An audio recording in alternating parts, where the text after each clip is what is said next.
বর্তমান বাংলাদেশের সবচেয়ে হট টপিক, ঠিক আছে, বাংলাদেশে বর্তমানে থরসব বিল্লাল ভাই এবং কি জুয়েল ভাই, এদের মধ্যে যে বিষয়টা চলতেছে, অনুপ্রেরণার যে বিষয়টা, এখন অনুপ্রেরণা নিয়ে আপনি কি বলতে চান? বর্তমান সময়ের যে টপিকটা অনুপ্রেরণা।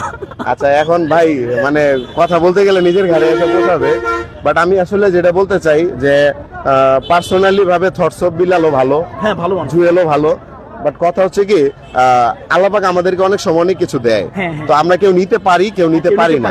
আচ্ছা, আমি যদি ধরেন ওদের প্ল্যাটফর্ম কি ফেসবুক, আল্লাহ রহমতে আমাদের প্ল্যাটফর্ম ইউটিউব, ফেসবুক দুইটাই। আমার ফেসবুকে টোটাল এখন 5-6টা পেজ মিলে প্রায় 14 থেকে 15 মিলিয়ন ফলোয়ার হবে, ইউটিউবে প্রায় 3-4 মিলিয়ন ফলোয়ার হবে। আজ পর্যন্ত আমি কয় টাকা ইনকাম করছি আমার কোনো দর্শক জানতে পারে নাই।